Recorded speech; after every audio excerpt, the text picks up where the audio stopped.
Mi hijo invitó a sus suegros a pasar la Navidad en mi casa, pero a mí me dejó fuera. La noche estaba helada en Durango. El viento cortaba el silencio y las luces parpadeaban en el portón de mi casa. Adentro podía escuchar las risas, los brindis, las voces de ellos, de mi hijo Luis, de su esposa Mariela y de los padres de ella, sentados en la mesa donde, durante 40 años, solo mi familia se había sentado. Yo estaba ahí, del otro lado, con el corazón latiéndome en las sienes y una llave en la mano. Apoyé la llave en el cerrojo sin girarla. El metal frío me recordó quién era el dueño. Pero no entré. Todavía no. Pero para entender cómo llegué a este punto, tenemos que volver al día en que me dejaron fuera de mi propia casa. Antes de continuar, suscríbanse al canal y díganos en los comentarios desde dónde nos están escuchando. Mi nombre es Javier Cruz.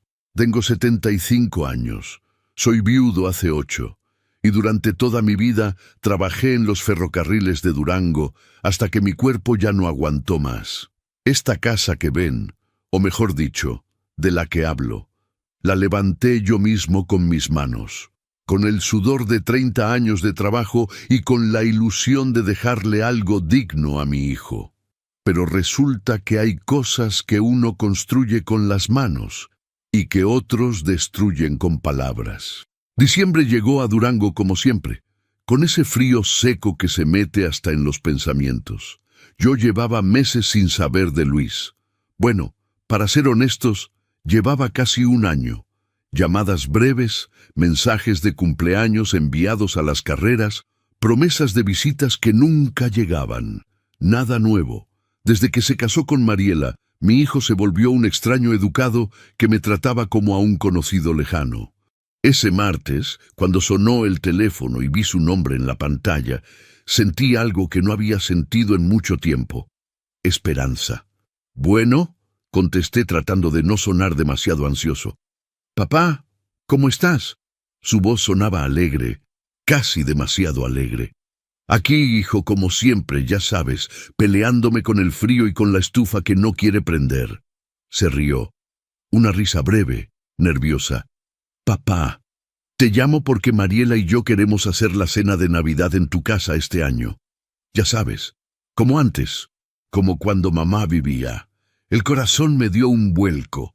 Por un momento cerré los ojos y pude ver a mi Rosa preparando el ponche en la cocina, colgando las luces en el patio, regañándome porque siempre ponía el nacimiento chueco. «Claro, hijo», respondí, y la voz se me quebró un poco. «Claro que sí. Esta casa siempre ha sido tuya». «Perfecto, papá. Entonces nos vemos en unos días para ir organizando todo. Te quiero», colgó antes de que pudiera decirle que yo también lo quería. Me quedé ahí, con el teléfono en la mano, sintiendo algo que no sabía si era alegría o miedo. Miré alrededor de la sala, las paredes descascaradas, el sofá viejo donde Rosa y yo veíamos las telenovelas, la foto de nuestra boda colgada junto a la ventana. Todo estaba cubierto de polvo y olvido, pero ahora tenía una razón para limpiar, para vivir, para creer que todavía importaba. Los siguientes días los pasé como un loco. Barrí, trapeé, lavé cortinas que no tocaba desde el funeral de Rosa. Desempolvé las cajas de decoraciones navideñas que guardaba en el cuarto de atrás, esas que olían a madera vieja y a recuerdos. Desenredé las luces, probé cada foquito y colgué todo en el patio como hacía antes, cuando mi espalda no crujía con cada movimiento. Gasté 2,450 pesos en ingredientes, adornos y comida. Todo mi ahorro del mes. El vecino don Chuy me vio desde su ventana y gritó: «Oiga, don Javier, ¿qué trae? Lo veo muy animado». «Va a venir mi hijo, don Chuy», le grité de vuelta, con una sonrisa que no cabía en mi cara. «Vamos a hacer la cena de Navidad como antes». «Ah, qué bueno, hombre. Ya era hora de que ese muchacho lo visitara». Sí, ya era hora. Cuando Luis llegó con Mariela 3 días después, yo ya había preparado todo. La casa olía a pino y a canela. Las luces parpadeaban en el patio. Hasta había comprado los ingredientes para hacer el ponche de rosa, ese que llevaba tejocote, guayaba y un toque de canela que nunca le salía igual a nadie más. «Papá, se ve muy bien todo», dijo Luis al entrar, pero su sonrisa no le llegó a los ojos. Mariela entró detrás de él, mirando todo con esa expresión que las mujeres tienen cuando están evaluando si algo les gusta o no. Tocó las cortinas, pasó el dedo por el marco de la ventana y sonrió con esa educación que hiere más que cualquier insulto. «Don Javier, qué lindo se ve todo. Aunque quizá podríamos mover algunas cosas, ¿no? Para que haya más espacio». «Claro, hija», dije, porque todavía creía que solo querían ayudar. «Lo que necesiten». Los días siguientes fueron extraños. Llegaban temprano, movían muebles, traían cajas con decoraciones nuevas, modernas, que no pegaban con nada de lo que yo había puesto. Colgaron un Santa Claus inflable en el jardín que se veía ridículo junto a mi nacimiento de madera tallada. Cambiaron mis luces amarillas por unas azules que parecían de discoteca.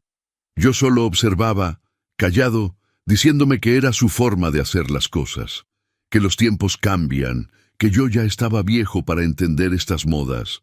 Pero entonces llegó ese viernes en la tarde. Mariela estaba en la cocina, reorganizando mis ollas. Luis revisaba unas listas en su teléfono. Yo estaba sentado en mi sillón, el único mueble que no habían movido, viendo cómo mi casa se convertía en algo que ya no reconocía. Mariela se acercó con esa sonrisa suave, esa que usan para decir cosas feas con palabras bonitas. «Don Javier», empezó, sentándose en el borde del sofá, «no se ofenda, por favor, pero este año van a venir mis papás a la cena». «Ah, qué bien», dije, sin entender todavía. «Mientras más, mejor. Yo puedo hacer más ponche». Ella bajó la mirada. «Es que, bueno, mis papás son un poco especiales. Les gusta tener su espacio, ¿entiende? Y pensamos que quizás sería mejor que usted, no sé, que pasara la Nochebuena con algún amigo o en casa de algún familiar, para que ellos estén más cómodos». El silencio que siguió fue tan frío como el aire de Durango. La miré. Luego miré a Luis, que no levantó la vista de su teléfono. «¿Me estás diciendo que no quieres que esté en mi propia casa en Navidad?», pregunté, y la voz me salió más tranquila de lo que esperaba. «No es eso, don Javier. Es solo que, hija». Luis finalmente habló, sin mirarme. «Papá, es solo por una noche. ¿Tú entiendes? Entender, claro. Yo siempre tenía que entender». Me levanté despacio, sintiendo cómo cada hueso de mi cuerpo crujía. Caminé hacia la ventana y miré el patio, las luces que había colgado con tanto amor, el nacimiento que tallé hace 30 años, el jardín donde Rosa plantaba rosas y donde ahora solo crecían espinas. «Está bien», dije.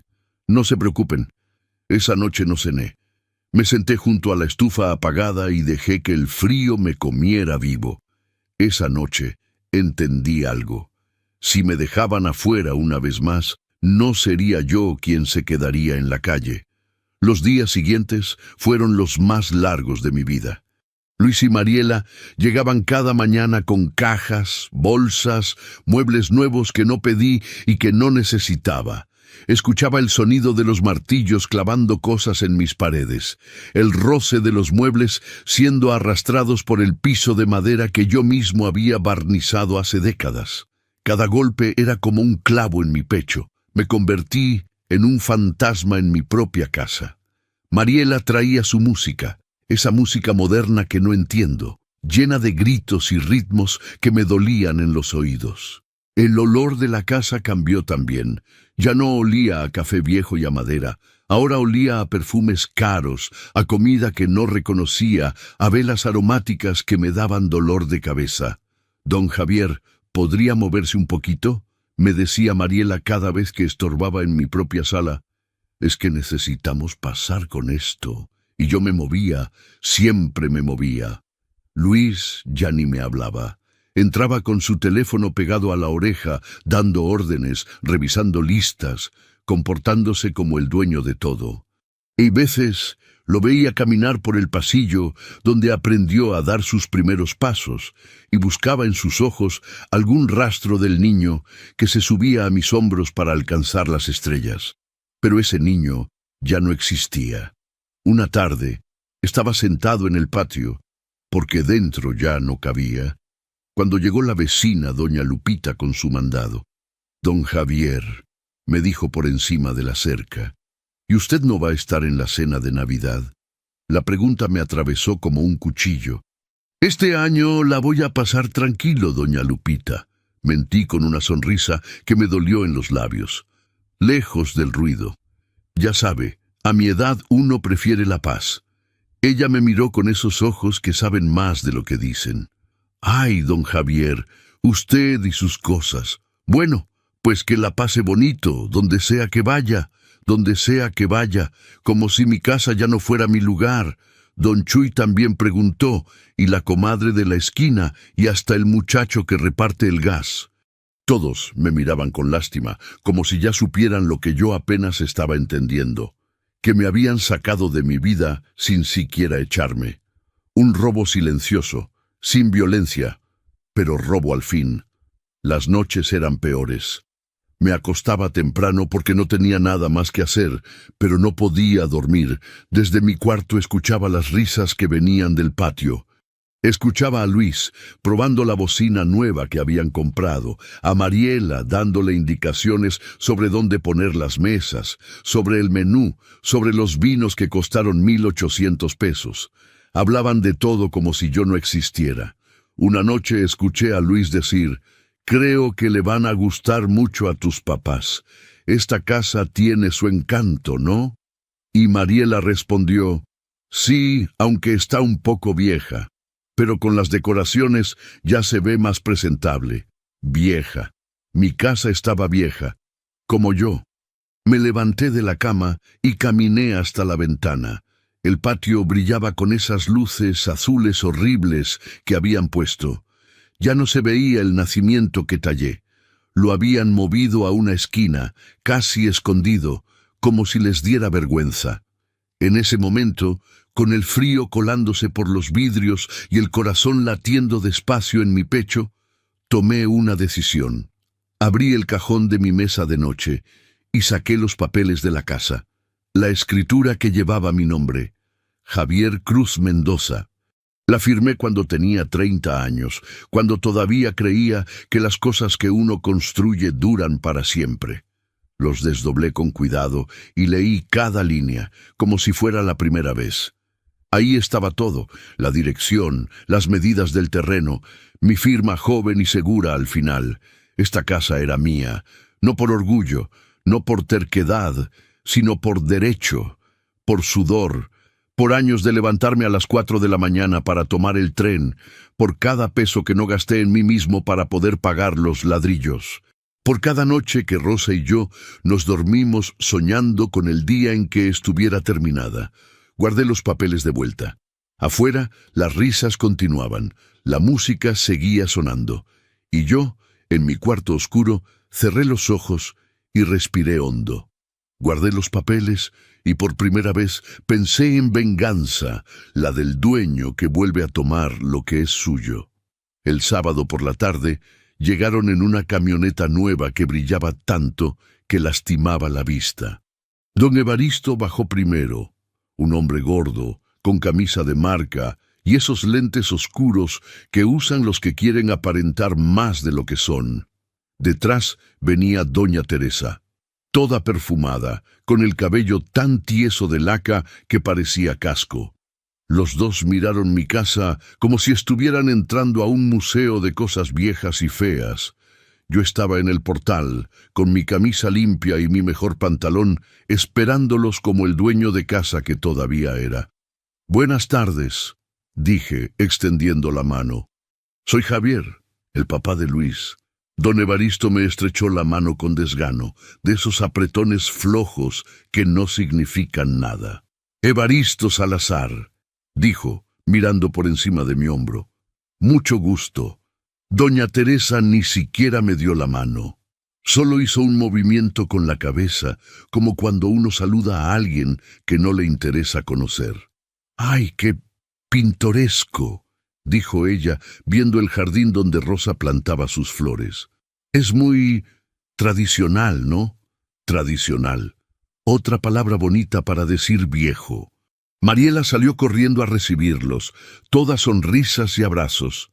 «Mami, papi, qué bueno que llegaron. Pasen, pasen, ya está todo listo».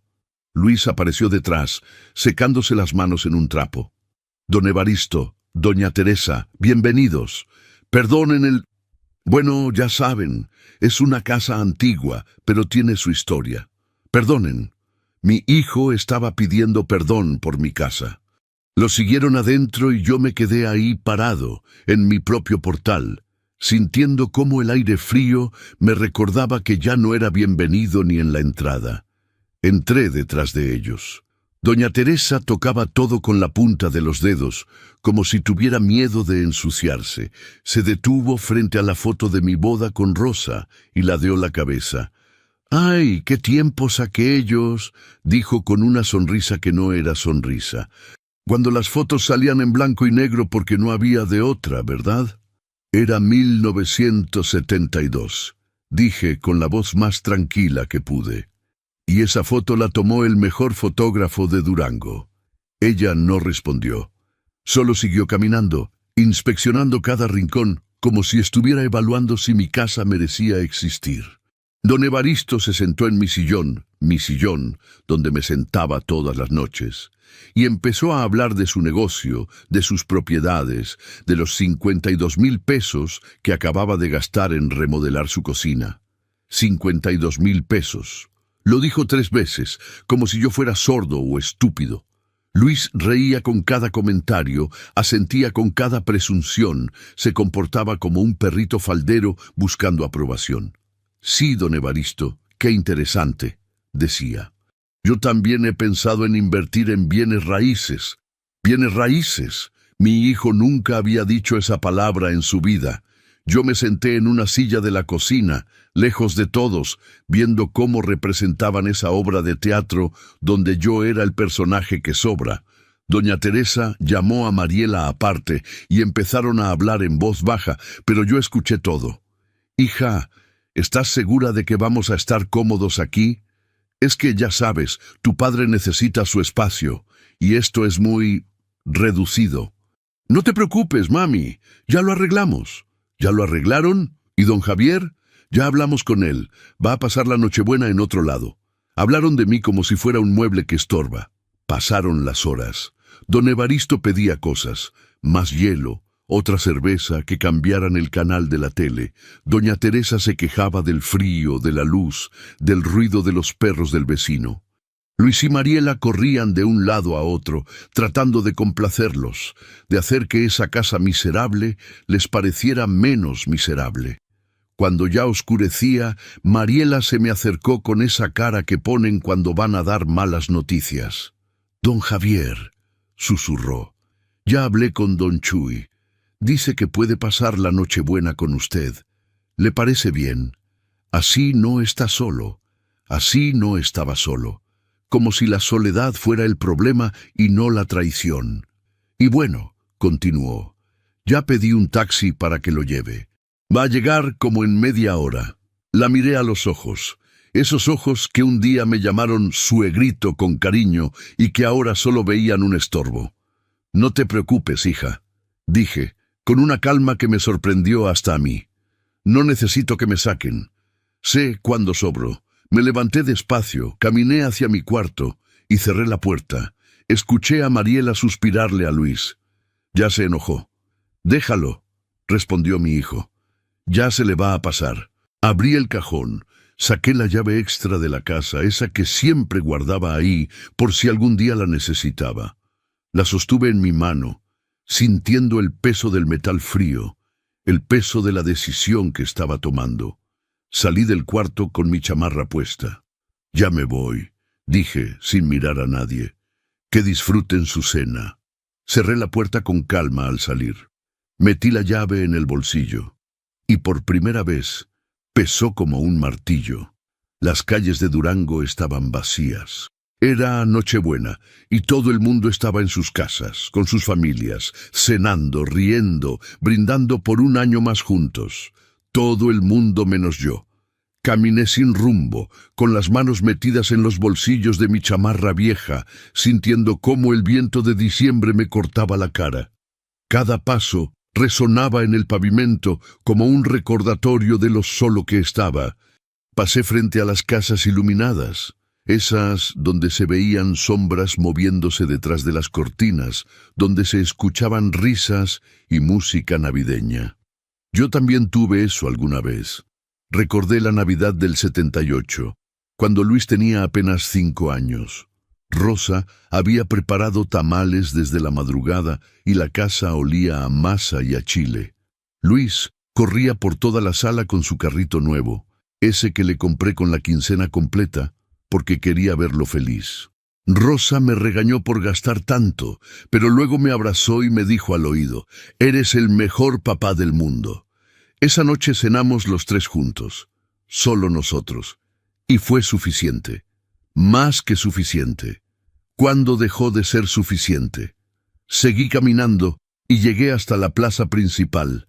Estaba desierta, con el kiosco iluminado y el nacimiento gigante que el municipio ponía cada año. Me senté en una banca, la misma donde Rosa y yo nos sentábamos a ver pasar a la gente los domingos. El frío me calaba hasta los huesos, pero no me importó. Había un frío peor adentro, uno que ninguna chamarra podía calentar. A lo lejos escuché el sonido de una tienda que todavía estaba abierta. Caminé hacia allá. Era don Fermín, el de la tienda de la esquina, cerrando su negocio. «Don Javier», me dijo sorprendido, «¿qué hace por aquí a esta hora? ¿No debería estar cenando con su familia?» «Ya cené», mentí. «Solo salí a caminar un rato». Me miró con esos ojos que saben cuando alguien está mintiendo, pero no dijo nada. «¿Quiere un ponche? Me sobró de la cena. No lo voy a tirar, lléveselo». «Gracias, don Fermín». Me dio un vaso de unicel lleno de ese líquido caliente que olía a canela y a recuerdos. Me lo llevé y seguí caminando por las calles vacías. Me detuve bajo un poste de luz y alcé el vaso hacia el cielo oscuro.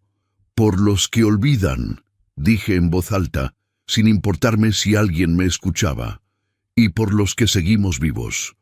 Tomé un trago. Sabía distinto al ponche de Rosa, pero me calentó la garganta y eso bastó.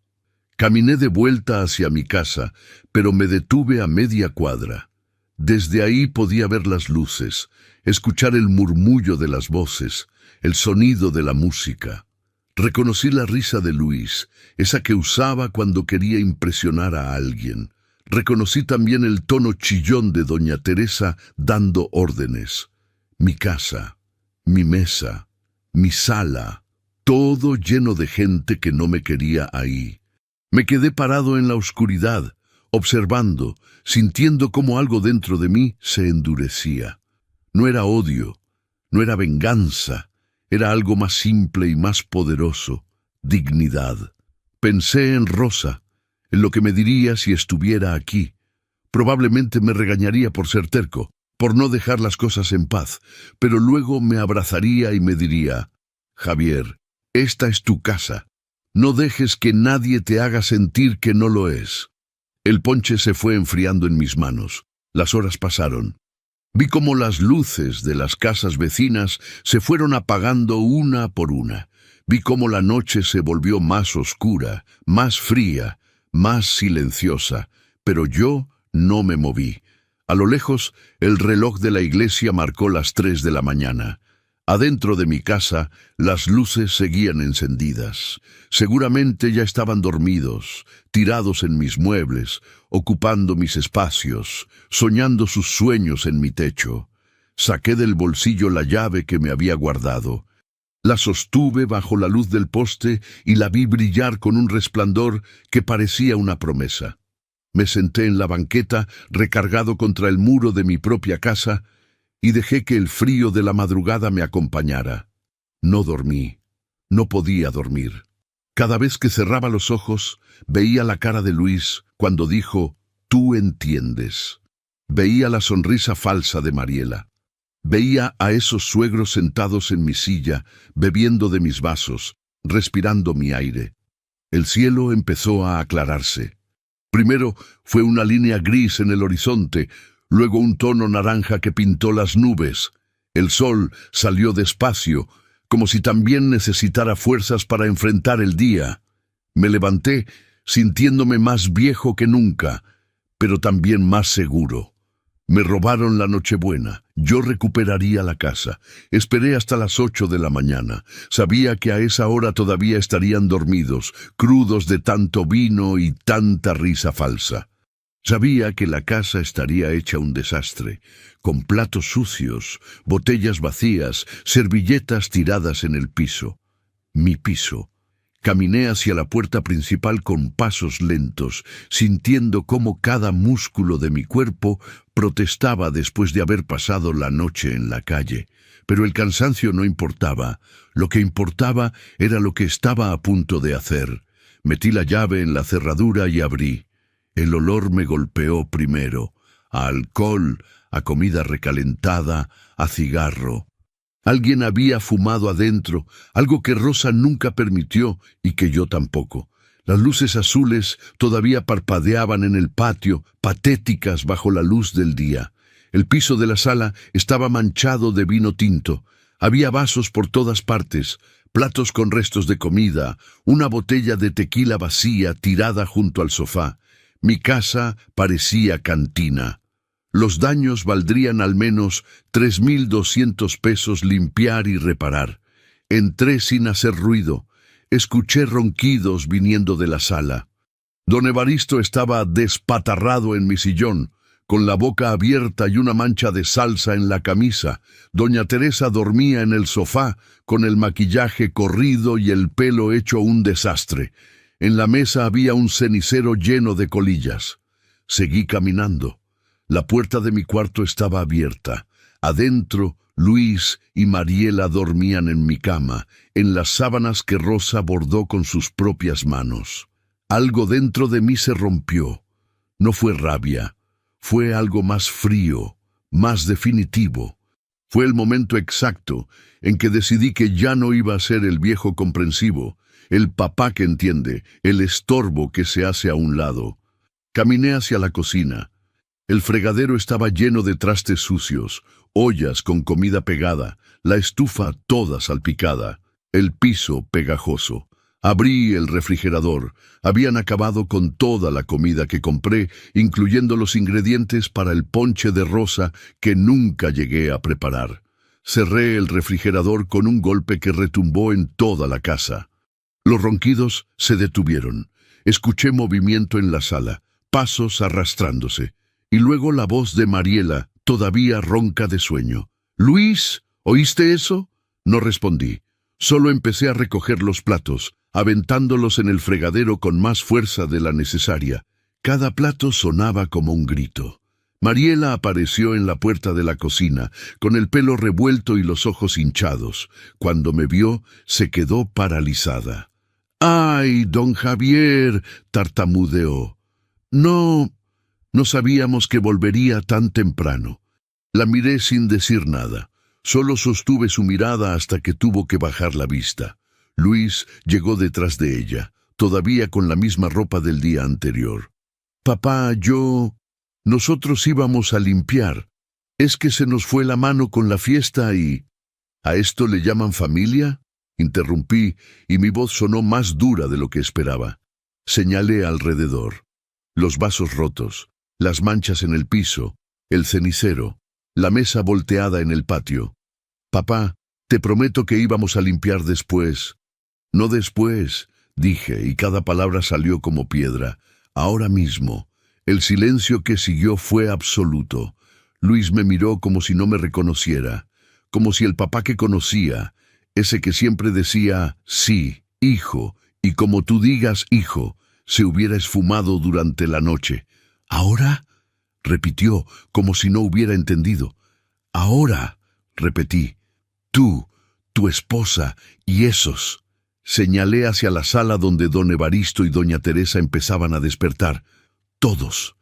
Van a limpiar cada centímetro de esta casa hasta que quede como estaba antes de que llegaran.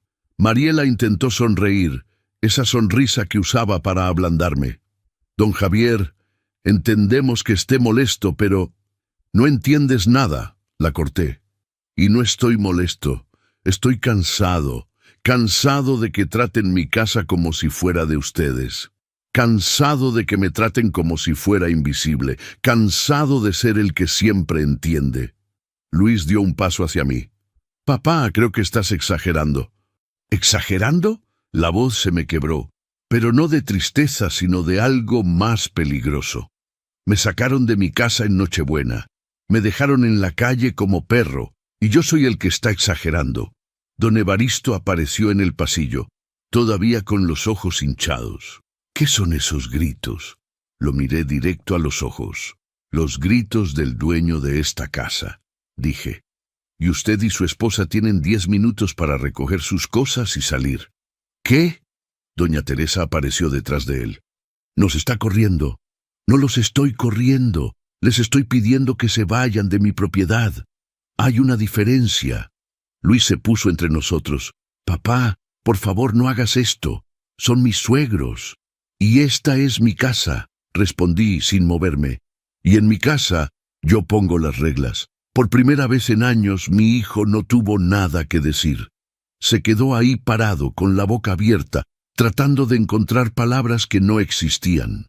Y en ese silencio, en esa rendición que vi en sus ojos, comprendí algo que cambió todo. Tenían 10 minutos para empezar. El reloj también era mío. Don Evaristo y doña Teresa recogieron sus cosas sin decir palabra. Los vi salir por la puerta con sus maletas caras y sus caras de indignación, subirse a su camioneta brillante y arrancar sin siquiera voltear atrás. Ni un hasta luego, ni un disculpe. Solo el portazo y el ruido del motor alejándose. Bien, que se fueran. Luis y Mariela se quedaron parados en medio de la sala, mirándonos como si esperaran que yo dijera «era broma» y todo volviera a ser como antes. Pero ya no había vuelta atrás. «Ahora limpien», dije. Mariela abrió la boca para protestar. «Don Javier, yo creo que todos estamos alterados. Quizá si nos sentamos y...» «No hay nada que hablar», la interrumpí. «Hay mucho que limpiar». Agarré una escoba y empecé a barrer. Los vidrios rotos crujieron bajo las cerdas.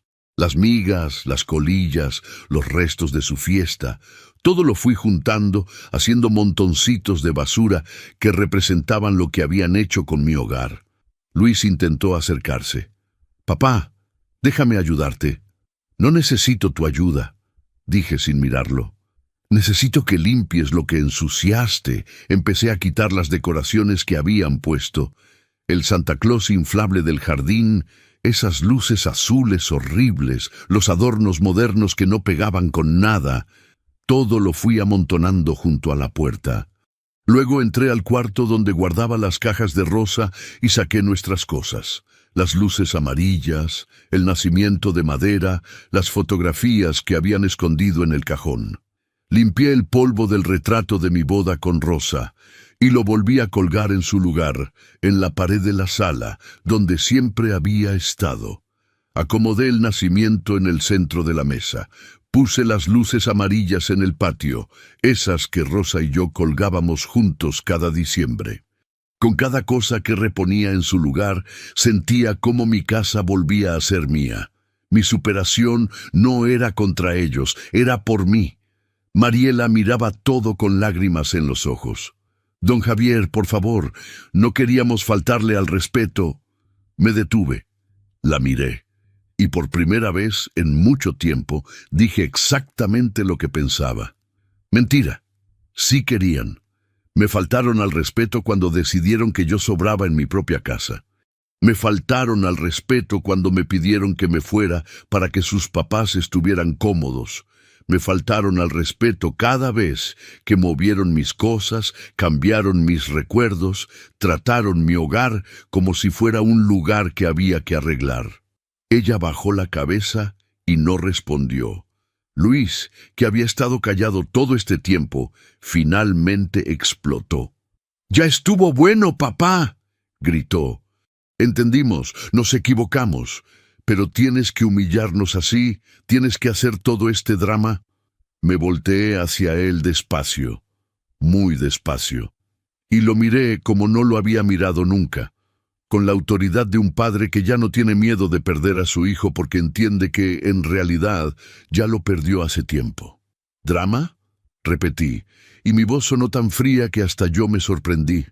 «No, hijo. Drama es lo que tú hiciste. Drama es invitar a extraños a mi casa y dejar al dueño afuera. Drama es fingir que me querías aquí cuando solo querías el lugar. No es así». «Sí, es así», lo interrumpí. Y lo peor de todo es que creí que era mi culpa, que yo era el problema por ser viejo, por estorbar, por no entender los tiempos modernos. Pero estaba equivocado, di un paso hacia él. «El problema no soy yo. El problema es que olvidaste quién te enseñó a caminar, quién trabajó doble turno para que tuvieras zapatos nuevos cada año, quién se desveló cuidándote cuando tenías fiebre. ¿Quién te dio esta casa para que tuvieras un lugar donde hacer tu fiesta?». Luis abrió la boca, pero no salió nada. «No confundas paciencia con debilidad, hijo», dije, y cada palabra salió como sentencia. «Esta llave decide quién se queda, y hoy decide por mí». El silencio que siguió fue tan denso que se podía tocar. Mariela lloraba en silencio. Luis temblaba entre la rabia y la vergüenza. Y yo, por primera vez en años, me sentí en paz. Caminé hacia la puerta principal. Saqué la llave del bolsillo y la sostuve en alto para que la vieran bien. «Esta es la llave de mi casa», dije. «La única que hay. La que siempre estuvo en mi poder, aunque ustedes creyeran que ya era suya». Cerré la puerta con seguro, giré la llave y escuché el clic del cerrojo encajando en su lugar. Me volteé hacia ellos. «Ahora terminen de limpiar, y cuando acaben, pueden irse por la puerta de atrás. Pero esta puerta, la principal, la que abre y cierra esta casa, solo la manejo yo». Luis intentó decir algo, pero yo ya había dado la vuelta. Salí al patio y me senté en mi silla, la que había hecho con mis propias manos hace 30 años. Encendí la estufa de leña y dejé que el calor me llenara mientras escuchaba, adentro, el sonido de la escoba, del trapeador, del agua corriendo, el sonido de ellos aprendiendo. Cayó la noche y la casa finalmente estaba limpia, no como ellos la habían dejado, sino como era antes, como debía ser. Las fotos de Rosa en su lugar, el nacimiento en el centro de la sala, las luces amarillas brillando suavemente en el patio. El olor a pino y a madera había regresado. Mi casa había vuelto a ser mi casa. Luis y Mariela terminaron de limpiar pasadas las 6 de la tarde. Los vi trabajar en silencio, sin mirarse, sin hablar. Cada tanto Luis me lanzaba miradas de reojo, buscando algo, perdón, comprensión, no sé qué, pero yo no le devolví ninguna. Cuando terminaron, Mariela vino hacia mí. «Don Javier, ya acabamos, nosotros ya nos vamos». «No», dije simplemente. «Se quedan a cenar». Ella parpadeó, confundida. «¿Qué?». «Van a sentarse a mi mesa, van a comer lo que yo prepare, y van a escuchar lo que tengo que decir. Después pueden irse». Luis quiso protestar. «Papá, yo creo que ya fue suficiente». «Siéntate», ordené, y algo en mi voz hizo que obedeciera sin rechistar. Fui a la cocina y saqué lo poco que quedaba. Un poco de arroz, frijoles, tortillas, nada especial. Nada como la cena que ellos habían planeado para sus suegros. Esta no era la cena que planearon para sus suegros, era la mía, sencilla, pero con reglas. Comida hecha en mi cocina, con mis manos, con mi esfuerzo. Bajé temprano con don Fermín y me fió guayaba y tejocote por 120 pesos. Preparé una olla pequeña, alcanzaba para 3. El ponche que Rosa me enseñó a hacer. el que nunca llegaron a probar la noche anterior porque estaban demasiado ocupados bebiendo vinos caros. Serví 3 vasos y los puse en la mesa. «Beban», dije. Mariela tomó el vaso con manos temblorosas. Luis apenas lo tocó. Yo bebí despacio, sintiendo el calor de la canela y el tejocote bajarme por la garganta. Luego hablé. «Yo no tengo mucho», empecé, con voz tranquila pero firme. «Nunca lo tuve. No tengo camionetas nuevas ni casas remodeladas con 52,000 pesos. No tengo ropa de marca ni viajes a la playa cada verano. Lo que tengo es esta casa. Estas 4 paredes que levanté con mis propias manos, tabla por tabla, ladrillo por ladrillo». Luis bajó la vista. «Trabajé 40 años en los ferrocarriles», continué. 40 años levantándome a las 4 de la mañana, respirando polvo y aceite, cargando cosas que me dejaban la espalda hecha pedazos. ¿Y saben por qué lo hice? No por mí, por ustedes, por mi familia, para dejarles algo digno». Mariela sollozó. Luis apretó los puños. «Pero resulta que lo digno no es suficiente cuando hay gente con más dinero, ¿verdad?», dije. «Resulta que el esfuerzo de toda una vida no vale nada cuando tus suegros quieren estar cómodos». «Papá, lo siento». Luis finalmente habló y su voz se quebró. «Lo siento mucho, yo... Perdonar sin cambio es otro robo». Lo interrumpí. «Quiero que lo entiendas. Quiero que entiendas que el respeto no se trata de ser educado o de sonreír bonito. Se trata de recordar de dónde vienes, de valorar lo que costó, de no escupir en la mano que te dio de comer».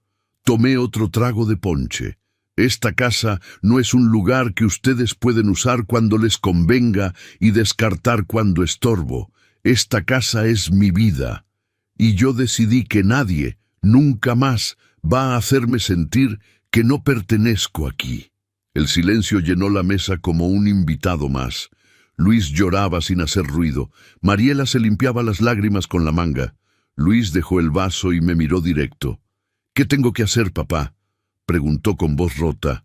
«Dime qué tengo que hacer para que me perdones». Lo miré largo rato. «Si vuelves, traes respeto, o ni toques», dije.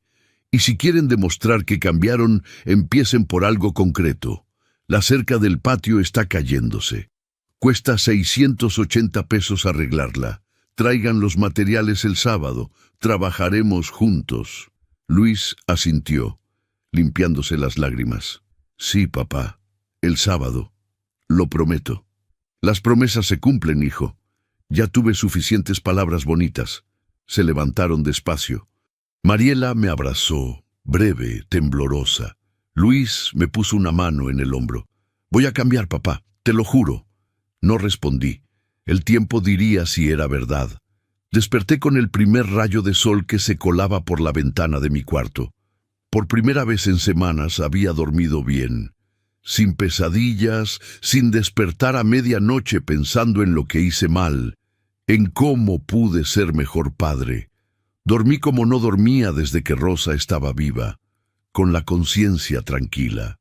Me levanté despacio, sintiendo cómo mis huesos crujían menos que antes. O quizá era yo quien finalmente había aprendido a cargar el peso de manera diferente. Abrí las cortinas y dejé que la luz de la mañana inundara la habitación. Afuera, Durango despertaba con ese frío seco de diciembre que ya no me dolía tanto. Preparé café en la estufa, usando la cafetera vieja que Rosa me regaló en nuestro 10º aniversario. El olor llenó la cocina y, por un momento, cerré los ojos y pude sentirla ahí diciéndome: «Lo hiciste bien, Javier. Lo hiciste bien».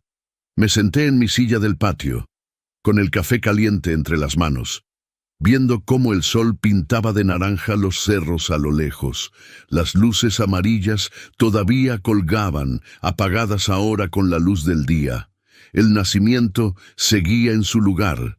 Todo estaba en orden, todo estaba en paz. Así me encontró Luis ese sábado por la mañana. Escuché el motor de su carro, luego sus pasos acercándose a la puerta. Tocó con los nudillos, suave pero firme. Esta vez abrí enseguida. Buenos días, papá, dijo. Traía una bolsa de ferretería en cada mano y los ojos limpios, sin rastro de la arrogancia de antes. Traje todo para la cerca, clavos, tablas, barniz, 680 pesos exactos. Lo miré. Luego miré las bolsas. Está bien, dije. Vamos a trabajar. Pasamos toda la mañana arreglando la cerca. Luis seguía mis instrucciones sin protestar. Medía, cortaba, clavaba, se golpeó el dedo 2 veces y no se quejó. Cuando le señalé que una tabla estaba chueca, la quitó y la volvió a poner sin decir palabra. Al mediodía paramos a comer. Le serví lo que tenía, sopa de frijol y tortillas. Comimos en silencio, pero era un silencio distinto, no incómodo, solo real. Papá, dijo finalmente limpiándose la boca con la servilleta. Hablé con Mariela. Le dije que si no respeta esta casa y a ti, no hay matrimonio que valga. Alcé la vista, sorprendido. ¿Y qué dijo ella? Lloró, mucho, pero entendió. Sus papás ya no van a venir más, y nosotros solo vendremos cuando tú nos invites. No al revés. Asentí despacio. Está bien, es un comienzo. Siguieron viniendo los sábados, a veces a arreglar cosas, a veces solo a platicar. Mariela venía más callada, más humilde, preguntando en lugar de ordenar. Traía pan dulce o ayudaba a limpiar sin que se lo pidiera. No todo se arregló de un día para otro. Hubo silencios largos. Hubo momentos en que Luis decía algo y yo recordaba la traición y tenía que morderme la lengua. Pero poco a poco, tabla por tabla, como esa cerca que arreglamos juntos, fuimos reconstruyendo algo. No sé si es perdón todavía, quizá nunca lo sea completamente, pero es respeto. Y eso, al final, vale más. Me llamaron viejo, terco, difícil. Dijeron que exageré, que fui duro, que debí ser más comprensivo. Pero aprendí algo en estos 75 años que llevo cargando. Uno no envejece cuando cumple años. Envejece cuando deja que le quiten el respeto. Cuando acepta migajas de cariño, cuando se convence de que pedir dignidad es pedir demasiado. Esa Navidad la pasé en mi casa, en mi silla, con mi café, con mis recuerdos de Rosa iluminando cada rincón. Y si Luis volvía o no volvía, si aprendía o no aprendía, eso ya dependía de él. Porque yo ya había hecho lo más importante. Recuperé mi casa, recuperé mi paz, recuperé mi dignidad. Y eso, nadie me lo volvería a quitar. Y así termina mi historia. Quiero agradecer al canal Venganza con el Abuelo por darme este espacio para contar lo que viví. Si esta historia les llegó al corazón, suscríbanse al canal, activen la campanita y díganme en los comentarios. ¿Ustedes qué hubieran hecho en mi lugar? Gracias por escucharme.